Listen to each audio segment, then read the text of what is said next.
अली परवेज मलिक साहब, आपके ख्याल में फिर चल पाएंगे या फिर लड़ पड़ेंगे पीपल्स पार्टी और पीएमएलएन, और इकट्ठे होने की इस मौका पर अब वजह क्या है, गारंटी क्या है कि फिर एक दूसरे को धोखा नहीं देंगे? बिस्मिल्लाह रहमान रहीम। बहुत शुक्रिया इमरान भाई, आपने अपने प्रोग्राम में याद किया। देखें, एक चीज़ याद रखिएगा कि पाकिस्तान मुस्लिम लीग नवाज और पीपल्स पार्टी दो मुख्तलिफ जमातें हैं, दो मुख्तलिफ नज़रिए हैं, और वो जो आज सिर्फ और सिर्फ इकट्ठी हो रही हैं वो वन पॉइंट एजेंडा के ऊपर है कि हमें इमरान खान साहब की हुकूमत से छुटकारा हासिल करने के लिए आपस में कोऑपरेट करने की ज़रूरत है। क्योंकि आपने पिछले जो 2.5-3 साल के अंदर यहाँ पे तर्ज हुक्मरानी देखा है, जिसके अंदर माशी कत्ल गरीबों का हुआ है, जिसके अंदर आपने नेशनल एक्शन प्लान को जिस तरह से आपने डिसोन किया और जिस कैजुअलनेस के साथ आपने तर्ज हुक्मरानी को चलाई, आप देख रहे हैं दहशतगर्दी एक दफ़ा फिर सर उठा रही है। तो इस किस्म के जब मसाइल सामने आए हैं तो वन पॉइंट एजेंडा के ऊपर आप सारे इकट्ठे हो रहे हैं, और यही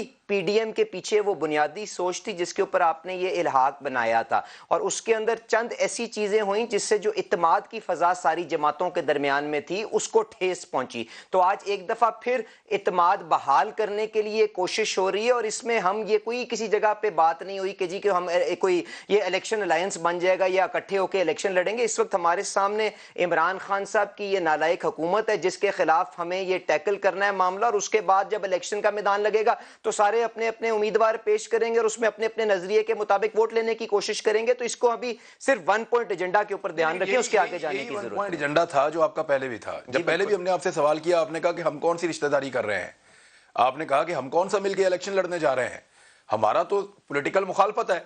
ये तो वन पॉइंट एजेंडा है कि इमरान खान को कैसे हमने निकालना है।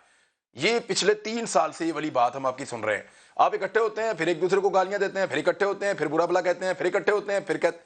तो ये तोहमत लगाने का इस दफा ऐसा क्या है कि लोगों को लगे कि आप इकट्ठे हुए, आपकी नीयत यही है कि आपने अपने आप को नहीं बचाना बल्कि आपने पब्लिक को बचाना है और आपने पब्लिक के लिए कुछ करना है? देखें, इसमें जो पीडीएम की तहरीक पहले कमजोर हुई थी वो किस वजह से हुई मैं उस डिटेल के अंदर नहीं जाना चाहता, पर अवाम बखूबी जानती है कि हमारे दरमियान में क्या कंफ्यूजन हुई थी।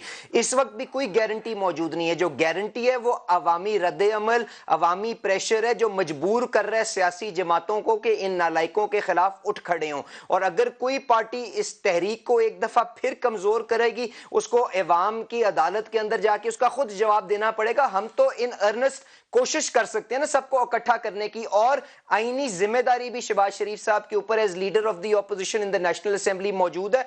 तो वो उसको भी अच्छे अंदाज के अंदर सरंजाम देना चाहते हैं, और हम सबको इकट्ठा करके एक इफेक्टिव ऑपोजिशन आइन के दायरे कार के अंदर रहते हुए, कोई हमने लश्कर कशी नहीं करनी, कोई हमने अमलाक को नुकसान नहीं पहुंचाना, कोई पीटीवी के ऊपर हमला नहीं करना, पर जो हमारा जमहूरी हक और जमहूरी राइट है हम उसको एक भरपूर अंदाज में सबको इकट्ठा करके एक्सरसाइज करना चाहते हैं।